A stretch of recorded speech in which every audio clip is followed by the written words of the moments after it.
네, 여러분 안녕하세요. 반갑습니다. 주식 사고 팔고 놀자 TV 인사드리겠습니다. 오늘도 역시 코스피와 코스닥 그야말로 작살이 났습니다. 네, 잘 버티고 잘 살아남으셨는지 모르겠습니다. 코스피는 결국 2720.39, 2.56% 하락을 했고 코스닥 역시 2.84% 결국 하락을 해서 889.44로 오늘 마감이 됐습니다. 전일 끝난 미국 시장 장 초반에 엄청난 하락을 만들어냈고 그 하락이 과연 더 깊어질 것인가 저도 새벽에 계속 체크를 했습니다마는 반전이 일어났죠. 결국 기술적 반등이었습니다마는 플러스로 다 마감을 했어요. 그래서 우리 국내 주식시장 좀 기대를 많이 하셨을 것 같은데 일단 처음 시작은 약간의 마이너스로 시작을 했습니다만 반등하지 않을까 이런 기대도 많이 했던 것도 사실인데 결과적으로 계속 시간이 지나면서 하락이 깊어졌고 네, 오늘도 검은 화요일 이렇게 불리울 만큼 큰 하락을 만들어냈습니다. 여러 가지 요인 가운데서 러시아와 우크라이나 그리고 미국 비롯한 유럽 연합 이 지정학적 리스크 요인 무시할 수도 없죠. 그리고 무엇보다도 FMC 회의를 또 앞두고 있는 상황에서 과연 어떠한 이야기가 나올지에 대한 어, 귀추가 또 주목이 되고 있는 가운데 웬만한 호재가 아니고서는 이 계속해서 증시의 판을 뒤집기는 좀 힘들어 보입니다. 하지만 언젠가는 끝이 있다는 거, 이 점 반드시 좀 염두를 해 둬야 될 부분이고, 저 같은 경우는 사실 그 10월 달쯤에 시즌에 그 손실이 너무 크다 보니 이거를 좀 빨리 복구를 해야겠다 하는 생각이 들어서 10월 달에 현금 비중을 상당히 많이 좀 늘려놨습니다. 예.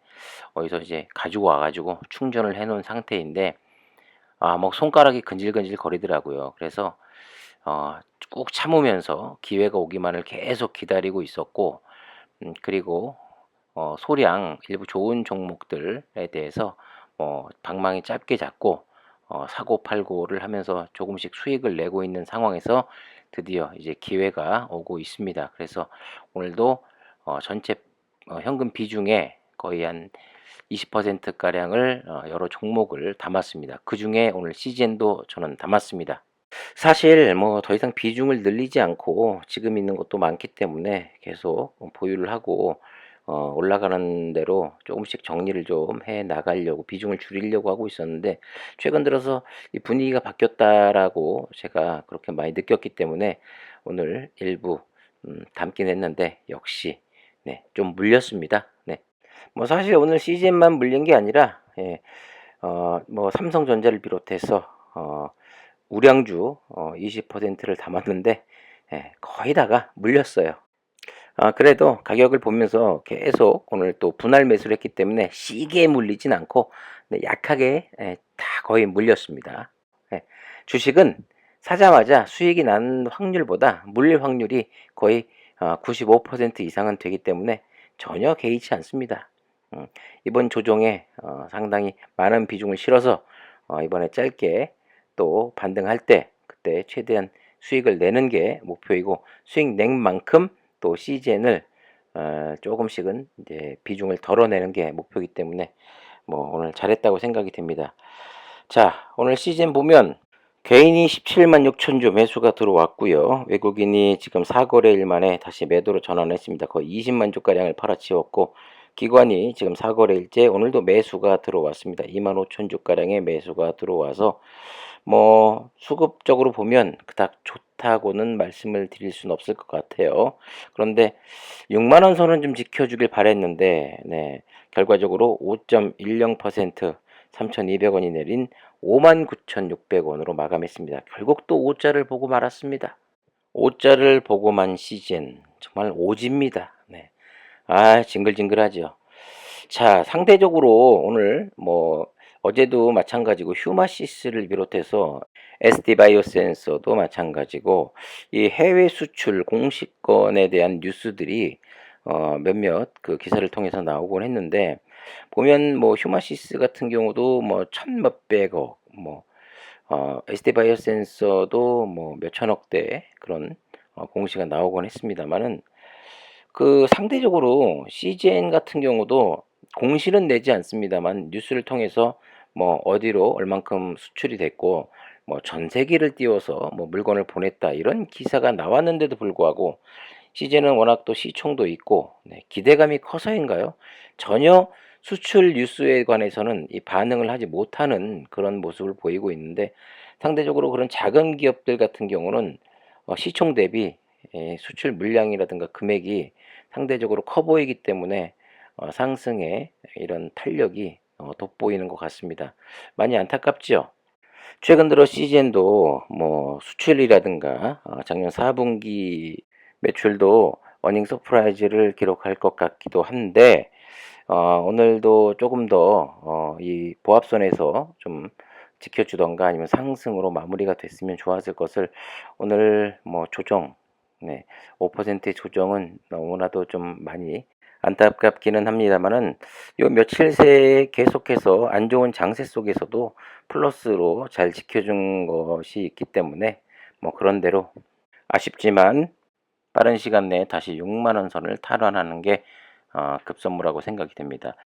우리나라에서도 역대급 최대 이 확진자가 오늘 나온 날이었고, 그리고 가까운 나라 일본 같은 경우도 뭐 1000명대, 뭐 몇백 명대를 기록하다가 최근 들어서 아주 기하급수적으로 확진자가 늘고 있죠. 결국 최근 들어서 계속 5만 명대의 확진자가 나오고 있는데, 이 확진자가 과연 뭐 10만 명까지 갈 것인지, 아니면 이제 정점을 찍고 이제 꺾일 것인지 좀 유심히 봐야 되는 부분이기도 하고, 우리나라도 마찬가지입니다. 오늘 뉴스에서는 거의 2월 달, 뭐 3월 달 초에는 뭐 3만 명까지도 나올 수 있다라고 이렇게 전문가들이 예견을 하고 있는 가운데, 저는 충분히 나올 수 있다라고 생각이 되는 사람 중에 하나거든요. 왜냐하면 지금 방역 체계 자체가 뭐 들쑥날쑥합니다. 그리고 정확하게 정해진 것도 아니고 그냥 그때그때 급급하게 급조된 듯한 그런 느낌을 많이 받고 있고, 무엇보다도 우리의 그 검사 체계 자체가 최근 들어서 PCR 검사의 그 비중은 고위험 환자들, 그리고 신속 항원 키트를 해서 양성으로 나온 사람들만 PCR 검사를 받고, 전체적인 이 검사 체계 자체가 신속 항원 키트로 이제 바뀌었습니다. 그렇기 때문에 이 의사분들과 전문가분들도 상당한 많은 우려를 지금 하고 있는데, 이 신속 항원 검사를 둘러싸고 의료계 내부에서도 이 갑론을박이 거세다고 합니다. 일선 그 동네 의원에서 신속 항원 검사 자체를 코로나19 진단법으로 인정해 줄 것을 요구하는 반면에, 진단 검사 의학회 및 이 감염내과 등 이 코로나19 전문가들은 신속 항원 검사의 정확성에 대해서 여전히 의구심을 제기하고 있어서 의료진끼리도 이 간극이 큰 실정이라고 하네요. 자, 그 와중에 정부가 이 신속 항원 검사를 진단법으로 인정을 하되 보조적 검사법으로만 허용하면서도 이도 저도 아닌 이 효율성이 떨어진다는 지적이 계속해서 제기가 되고 있죠. 그런 가운데서 이 의원급 의료기관은 신속 항원 검사에서 양성 진단이 되면 인정해 줄 것을 요구하고 있고, 이 추가적인 PCR 검사는 치료 시기만 지체할 뿐 즉각적인 치료를 하자, 이렇게 계속해서 주장을 하고 있습니다. 하지만 다른 한쪽에서는 이 PCR 검사만 받으면 되는 것을 동네 의원 혹은 이 선별진료소에서 신속 항원 검사를 거치도록 하면서 추가적인 불편함이 생긴 것뿐이다. 결과적으로 인력 낭비, 시간 낭비, 네, 이 꼴이 돼버린 거죠. 어쨌든 간에 이 오미크론, 이 코로나 같은 경우는 워낙 이 전염성이 높기 때문에, 그리고 일반 감기보다는 위중증으로 갈 확률이 상당히 높기 때문에 정확한 진단이 필요한데도 불구하고 정부가 왜 신속 항원 키트를 계속해서 이야기하고 있는지 제 상식으로는 뭐 납득하긴 어렵습니다만은, 시간이 지나게 되면 또 어떻게 바뀌게 될지도 모르고, 그리고 지금은 모릅니다만은 시간이 좀 더 지나게 되면 어떤 게 유효성이 더 뛰어났고 효과적이었는지 알게 되겠죠. 만약에 이 정확성 문제가 다시 대두되면서 신속 항원 키트에서 이 다시 PCR로 되돌아갈 경우 그에 따른 엄청난 후폭풍 감당해야 할 것입니다. 오늘 2700 초반까지 지금 내려온 상태에서 과연 내일은 2700이 또 깨질 것인지 아니면 잠깐이나마 기술적 반등이 나올 것인지는 모르겠습니다만은 뭐 다들 아시는 얘기입니다만은 그런 이야기가 있죠. 공포에 살아. 이번 하락장의 끝이 어디일까요? 뭐 전문가들은 뭐 한 3월 초부터 3월 뭐 중순부터는 되돌릴 것이다라고 이야기를 하고 있습니다만 글쎄요. 뭐 정확치는 않지만 반드시 그 끝은 있기 마련이죠. 상승의 끝이 있듯이 하락의 끝도 분명히 있을 것입니다.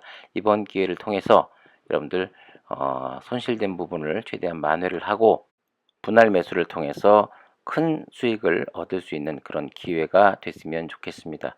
자, 구독과 좋아요, 알림 설정 부탁드리겠고요. 끝까지 살아남으시길 바라겠습니다. 모처럼 만의 시즌 매수에서 또 물린 남자 주식 사고 팔고 놀자 TV였습니다. 감사합니다. 내 시즌 진짜 머리 아파. 씨부랄 진짜 징글징글하다 진짜.